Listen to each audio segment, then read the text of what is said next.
시간이 되었으므로 2021년도 10월 21일 목요일 아침 예배를 시작하겠습니다. 다 같이 사도신경으로 우리의 신앙을 고백하겠습니다.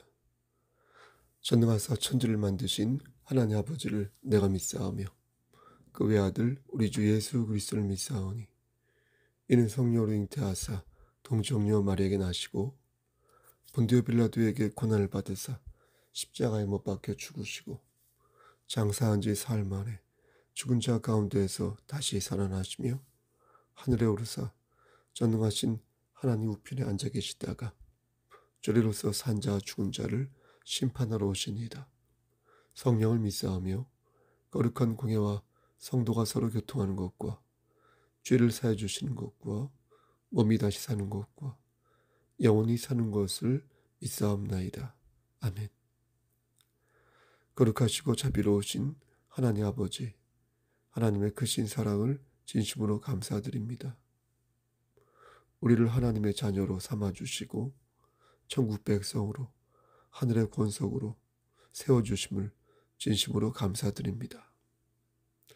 우리가 죄를 지을 때마다 다시금 예수 그리스도의 은혜에 의지하여 하나님께 사죄하고 다시 간청할 수 있도록 허락하여 주신 은혜 감사합니다. 우리가 한 치 앞도 몰라서 헤매고 어려워할 때마다 다시금 하나님께 지혜를 간구하고 하나님의 능력을 의지하여 하나님의 주권을 받들며 하나님을 사모할 수 있도록 허락하여 주신 은혜도 감사합니다. 또한 우리가 어떤 장애물에 봉착할 때에 직면할 때에 하나님께로 돌아갈 수 있는 길을 허락하여 주심도 감사합니다. 하나님, 오늘 하루도 이렇게 감사한 마음으로 살아갈 수 있도록 우리의 심령을 붙잡아 주시옵소서. 마귀가 쳐놓은 올가미에 걸려들었을 때, 주저앉았을 때에 다시금 하나님의 은혜를 붙잡을 수 있도록 주여 우리의 삶을 주관하여 주시옵소서. 심신이 연약한 형제 자매들 함께 하셔서 저들의 질병을 치료하여 주시고 저들의 상한 마음을 위로하여 주시옵소서. 물질적으로 어려움에 처한 자들 하나님 찾아가 주셔서 저들이 하나님 말씀 안에서 충성하는 과정에서 다시금 모든 것들이 넉넉해질 수 있도록 축복하여 주시옵소서. 알게 모르게 봉사하는 우리 손길들 하나님께 찾아가 주셔서 저들의 하늘의 상급을 나뉘어 주시옵소서. 교회의 곳간을 위해 노력하는 우리의 형제자매에게도 함께 하시사 저들에게도 물질적인 복을 허락하시고 자녀들의 건승을 하나님께서 채워주시옵소서. 모든 말씀 예수 그리스도인 받들어 감사하며 기도드렸사옵나이다. 아멘. 하나님 말씀 곧바로 보겠습니다. 다니엘서 1장 17절 말씀입니다. 다니엘서 1장 17절 말씀입니다. 구약성경 1231쪽입니다. 제 성경으로 1231쪽 다니엘서 1장 17절 말씀입니다. 하나님이 이 네 소년에게 학문을 주시고 모든 서적을 깨닫게 하시고 지혜를 주셨으니 다니엘은 또 모든 환상과 꿈을 깨달아 알더라. 아멘. 하나님, 이 말씀을 들어 사용하여 주시기를 소원합니다. 예수 그리스도인 받들어 감사하며 기도드렸사옵나이다. 아멘. 앞으로 예배 드리는 것을 유튜브로 올리는 과정에서 들어가는 음악은 가급적이면 사용하지 않으려고 합니다. AI가 이것을 감지한다고 하는데 얘네들이 어느 정도까지 감지하는지를 잘 모르겠습니다. 기존의 찬송가 혹은 복음성가를 그대로 따오는 게 아니라 우리 김규영 집사님이나 우리 최민아 자매님이나 양한나 집사님이나 연주한 음악인데 그것을 AI가 감지하여 저작권에 관한 어떤 시비를 거는 것 같습니다. 그래서 혹시 문제가 생길 공산이 있으므로 가급적 음악을 사용하지 않도록 하겠습니다. 이 점 양지하여 주시길 바랍니다. 강설을 시작하겠습니다. 저는 설교가 세상에서 제일 힘든 연설이라고 생각합니다. 왜냐하면 설교는 하나님의 말씀을 대언하는 일이기 때문입니다. 어떤 지식이나 교훈을 전하는 것이라면 그것만 잘 알고 연습하면 되니까 그닥 어려울 게 없습니다. 하지만 설교는 아는 것에 그치지 않습니다. 설교자 본인 스스로 그 말씀을 실행으로 옮겨야 하기에 쉽지 않습니다.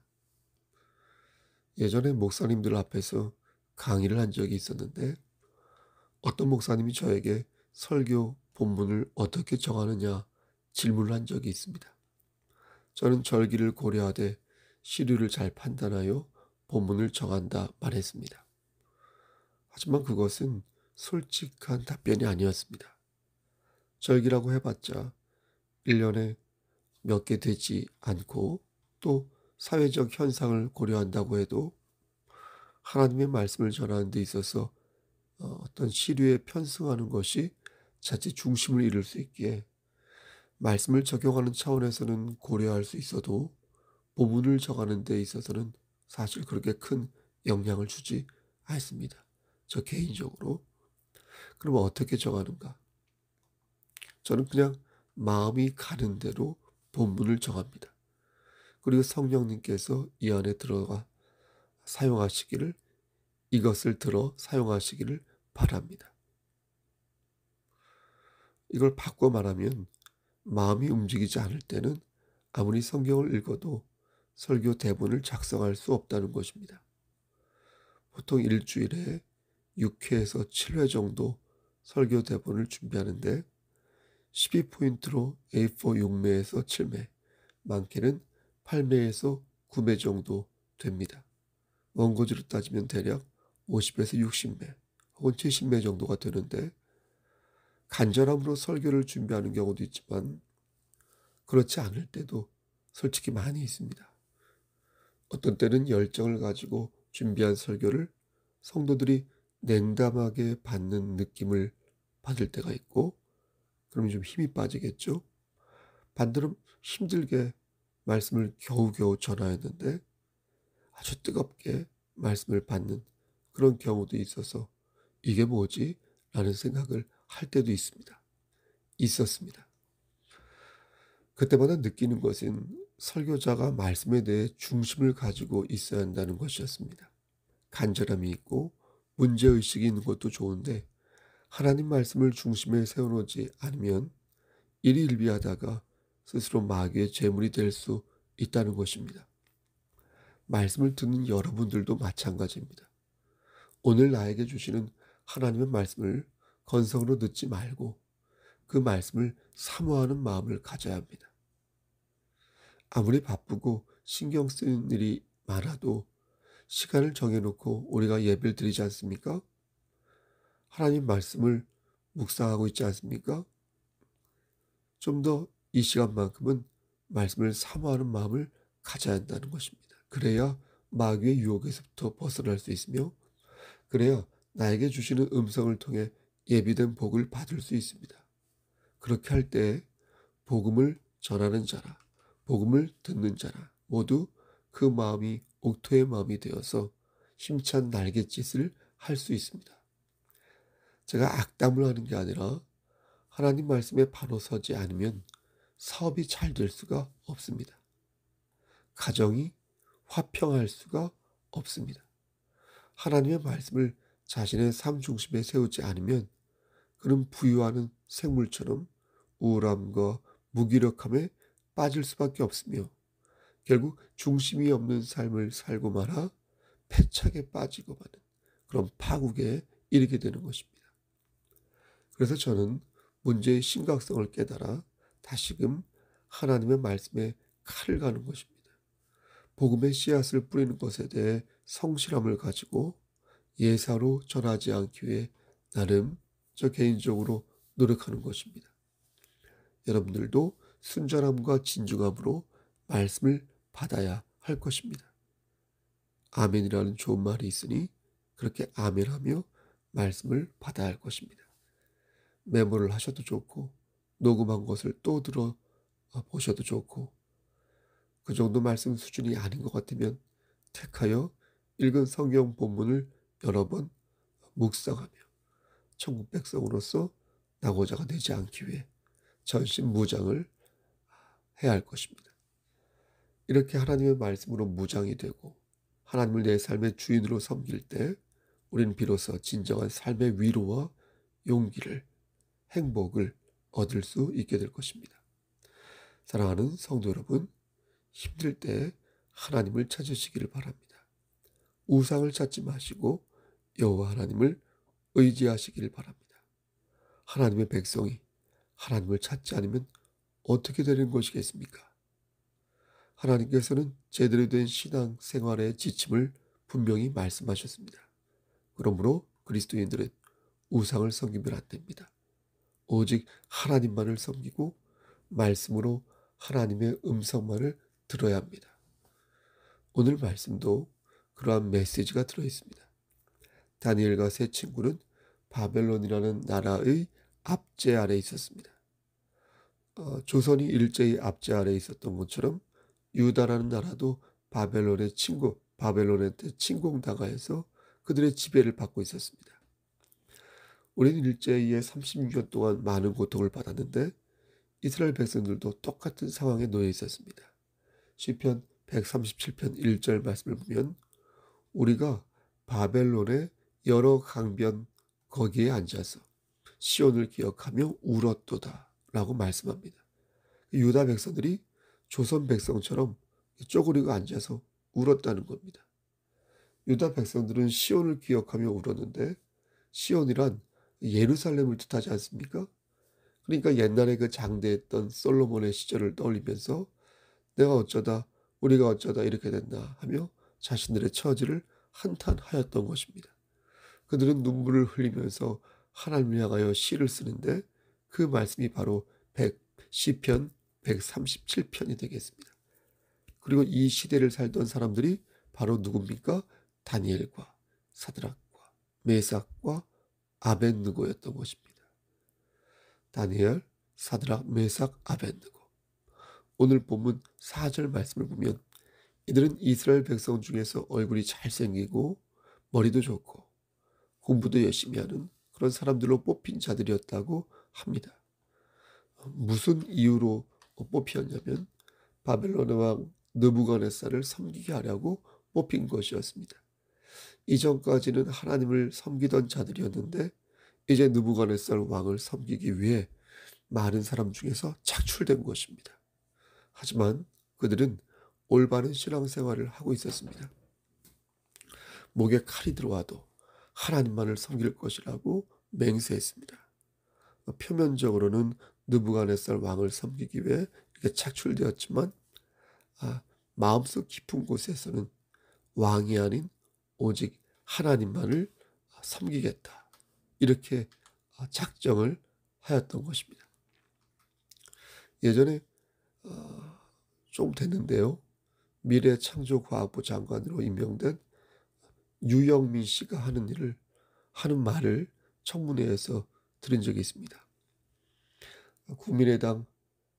그때 당시 국민의당 오세정 의원이 유영민 후보에게 진화론을 어떻게 생각하는지 물었습니다. 그러자 유영민 후보가 과학은 과학 측면에서만 보겠다고 말을 하자 오세정 의원이 다그치기를, 그럼 진화론이 과학적으로 증명이 안 됐다고 생각하는 겁니까? 라고 따져 물었습니다. 그러자 유영민 후보는 말을 하기를 그건 아니고 내가 말하면 논란이 있을 수 있으니까 양해 바란다 라고 말했습니다. 그러자 다시 오세정 의원은 말하기를 아니 교과서에 있는 걸 가르치지 말라는 거 아니냐며 미래부 장관이 이런 대답을 하는 게 굉장히 의외라고 비아냥거립니다. 예? 그러자 더불어민주당 김성수 의원이 유영민 후보에게 교회 다닙니까? 라고 물었습니다. 유영민 후보는 맞습니다. 기독교라고 말을 했습니다. 그러면서 진화론이 과학적 근거를 갖고 있다는데 전적으로 동의한다 라고 말했습니다. 그러자 김성수 의원이 그럼 아까 왜 그랬냐, 왜 그렇게 말했냐 라고 묻자 유영민 후보는 진화론과 창조론 중 어느 쪽인지 묻는 줄 알고 자기가 회피한 것이다 라고 말을 하였습니다. 그러자 김성수 의원이 참 소심하네요 라고 말을 하며 말을 맺었습니다. 그걸 보고 메모를 해둔 것인데요. 만약 제가 그 자리에 있었다면 저는 당연히 진화론의 과학적 근거를 지적하였을 것입니다. 그리고 창조론의 위대함을 역설하였을 것이고 진화론이 갖는 여러 과학적 한계를 지적했을 것입니다. 진화론을 주장한다고 해서 그가 반드시 과학적이라고 말할 수 없으며 진화론은 과학 이론의 한 가설에 불과한 것이지 그것이 어떤 보편적 혹은 일반적인 가치를 갖는 것이 아니라고 말하겠습니다. 제가 이렇게 말하면 그것은 목사님이 목사님이시니까 그런 것이지요 라고 물으실지도 모르겠습니다. 그렇다면 여러분은 어떻게 하시겠습니까? 우리가 어떤 사회적 지위와 각각의 상황에 따라 나의 종교적인 신념을 여러분 포기하시겠습니까? 과학을 종교적 시각으로 보는 것도 한계가 있지만 종교를 과학적 시각으로 보는 것도 한계가 있습니다. 인간은 완벽하지 않으며 인간이 만든 학문 또한 완벽하지 않습니다. 유영민 후보자는 그 완벽하지 않은 그 부분을 명백하게 고백했어야 했습니다. 과학의 객관성을 부인하라는 것이 아니라 인간의 연약성과 하나님의 절대성을 그때 그 자리에서 사람들 앞에서 인정해야 했습니다. 자신의 종교적 신념을 분명하게 드러내는 것은 부끄러운 일이 아닙니다. 그것은 목사만이 할 수 있는 일이 아닙니다. 공과 사를 구분해야 한다고 말하는데 여러분 대체 뭐가 공이고 여러분 대체 뭐가 사인가요? 사적인 질문을 했으니 사적인 신앙을 말하는 것 당연한 것 아닐까요? 신앙의 절개는 목사에게만 해당하는 게 아니라 그리스도인이라면 누구나 입장을 밝혀야 할 사적 선언이 되어야 한다는 것입니다. 그렇지 않으면 자신이 신천지이면서도 신천지가 아니라고 말하는 것과 뭐가 다르겠습니까? 참으로 안타깝고 아쉬운 마음이 드는 것입니다. 주님은 말씀하셨습니다. 사람들 앞에서 나를 인정하지 않으면 너네들이 나도 하나님 앞에서 너네들을 인정하지 않겠다. 여러분 신앙은 장롱 속에 처박아 놓은 운전면허증이 아닙니다. 하나님을 향한 우리의 신앙은 밝게 빛나는 빛이어야 하고 짠맛이 나는 소금이어야 합니다. 아무것도 증명할 수 없고 용기 있게 밝힐 수도 없다면 그것은 진정한 신앙이 아닌 것입니다. 여러분 다니엘은 어떻게 하였습니까? 그의 친구 사드락과 메삭과 아벳느고는 어떻게 하였습니까? 그들은 사람들 앞에서 하나님을 부인하지 않았습니다. 그들은 사람들 앞에서 자신의 종교적 신념을 버리지 않았습니다. 물론 조금 양보할 때도 필요할 것입니다. 때로는 유연하게 대처할 수도 있을 것입니다. 하지만 하나님을 인정하느냐 인정하지 않느냐 하는 문제는 결코 양보할 수 있는 문제가 아닌 것입니다. 하나님을 섬길 것인가 아니면 우상을 섬길 것인가 하는 문제는 양보할 수 없는 그리스도인의 신념이요 같이 이어야 한다는 것입니다. 다니엘과 사드락과 메삭과 아벳느고는 그 신념을 지켰고 하나님께서는 그들의 모습을 성경으로 남기심으로써 성경에 남기심으로써 그들을 통하여 우리도 그렇게 살 것을 당부하고 계신 것입니다. 우리는 다니엘과 세 친구의 이름에서 그것을 발견할 수 있습니다. 바벨론의 환관장이 다니엘과 세 친구에게 그쵸? 뭐라고 말을 합니까? 이름을 붙여주는 장면이 나오는데요. 7절 말씀을 보면 환관장이 그들의 이름을 고쳐 다니엘은 벨드사살이라 하고 하나냐는 사드락이라 하고 미사엘은 메삭이라 하고 아사랴는 아벳느고라 하였더라. 이렇게 말씀합니다. 환관장이 그들의 이름을 바꾼 이유는 단 한 가지였습니다. 일종의 그것은 종교적 세탁이었습니다. 지금까지 이들은 히브리인으로서 하나님을 섬기던 자였습니다. 그런데 이젠 그게 아니라는 것입니다. 이제 이들은 느부갓네살 왕을 섬기는 철저한 도구가 되었으니 이제 그 이름을 바꾸어서 그들의 종교적 신념까지 세탁해버리겠다는 환관장의 의도가 있었던 것입니다. 주석을 찾아보니까 그 이름의 뜻이 가관이었습니다. 먼저 다니엘이라는 이름의 뜻은 하나님은 나의 심판자이시다 라는 뜻입니다. 그런데 다니엘에게 벨드사살이라는 이름을 붙였죠. 이 벨드사살이라는 뜻이 뭔지 찾아보니까 이 뜻은 벨이시여 그의 생명을 보호하소서 라는 뜻을 가지고 있습니다. 벨이 뭐냐면 바벨론 사람들이 섬기는 말뚝이라는 신이 있거든요. 말뚝. 이 말뚝이라는 신, 이 신의 다른 이름이 바로 벨입니다. 그러니까 완전히 그의 정체성을 바꾸어 놓은 것입니다. 환관장이. 그러니까 여호와 하나님께서부터 바벨론의 신 말뚝으로 그러니까 벨로 바꿔 놓은 것입니다. 벨이시여 그의 생명을 보호하소서. 다음에 하나냐는 히브리 뜻으로 주님께서 이제까지 은혜로우셨다라는 뜻이거든요. 하나냐가. 근데 그에게 사드락이라는 이름을 붙입니다. 이 뜻은 아쿠의 명령이라는 뜻입니다. 아쿠가 뭐냐면 이것이 바벨론의 달, 하늘에 떠 있는 달이 있죠. 문. 그 바벨론의 달 신입니다. 그게 아쿠. 그러니까 이것도 바꿔버린 겁니다. 다음에 미사엘은 누가 감히 하나님과 같은가 라는 뜻인데 환관장은 미사엘을 메삭으로 바꿉니다.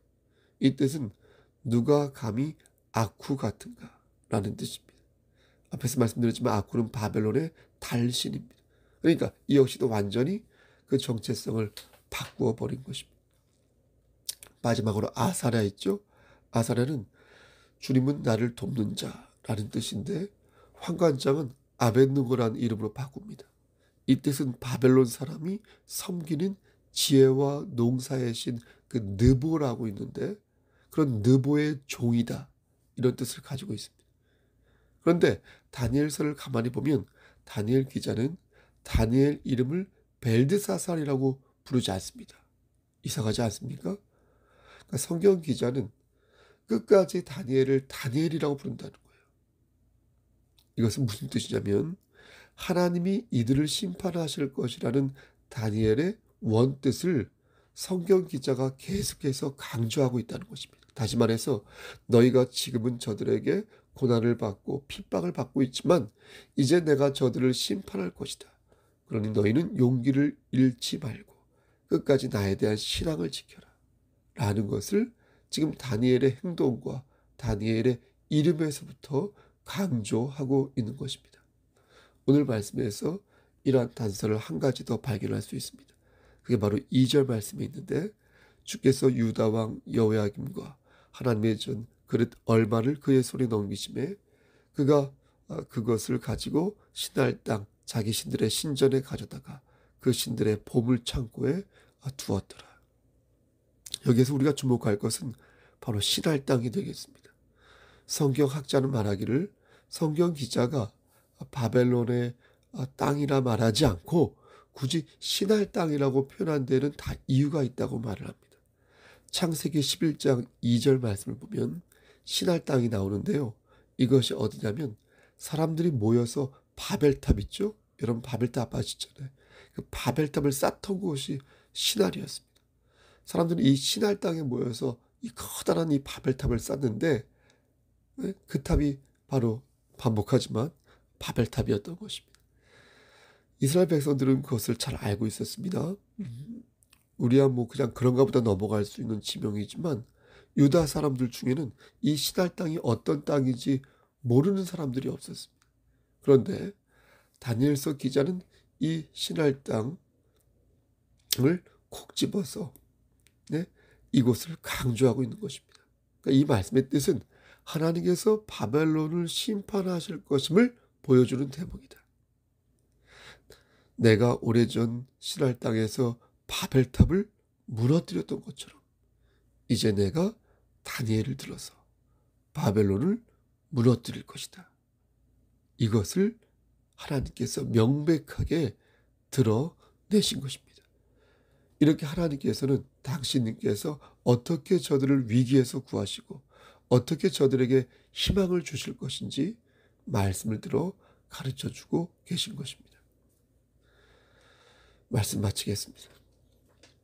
그렇다면 하나님께서 이 말씀을 들어 우리에게 주시는 교훈이 무엇이겠습니까? 유다 백성들은 신할 땅과 다니엘의 이름을 통하여 하나님의 구원을 믿게 되었습니다. 그렇다면 우리는 무엇을 통하여 우리의 구원을 확증할 수 있겠습니까? 여러분, 예수 그리스도의 부활이 여러분을 건지시는 증거가 됨을 믿으시기를 축원합니다. 우리의 희망이시오 우리의 위로가 되시는 주님을 우리가 바라보고 의지할 때 우리는 우리가 겪는 이 고통과 슬픔과 허덕임을 담대히 극복하여 나갈 수 있는 줄을 믿으시기를 소원합니다. 이스라엘 백성들이 다니엘을 보며 희망을 가졌던 것처럼 우리도 예수 그리스도를 통하여 희망을 갖게 되는 것입니다. 우리가 돌아갈 그곳 새하늘과 새 땅을 바라보며 다시 힘을 얻고 다시 용기를 얻는 것입니다. 사랑하는 성도 여러분, 여러분을 향하신 하나님의 크신 뜻을 이루고 환난 중에 더욱 하나님을 의지하며 그분 안에서 소망을 발견하시기를 주님의 이름 받들어 간절히 축원합니다. 아멘. 이제는 우리를 죄에서 구속하여 주신 우리 구주 예수 그리스도의 은혜와 아버지 하나님의 만극하신 그 사랑하심과 성령 하나님의 교통하시고 인도하시는 모든 역사하심이 하나님 말씀 안에서 진정으로 천국 백성답게 살아가기를 소원하는 그리하여 하나님의 크신 뜻을 이루어 하나님께 영광 돌리는 삶을 살기를 소원하는 여기 모인 성도와 그들의 가정과 이 제단과 이 나라 위에 하나님의 사랑하심이 세세토록 함께 계실지어다. 아멘. 예배를 마쳤습니다. 여러분 오늘 하루도 승리하시고요. 무슨 일 있으면 연락 주시길 바랍니다.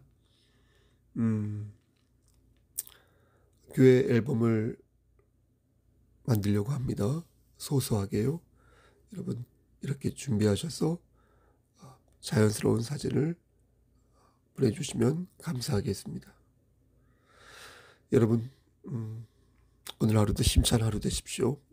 샬롬.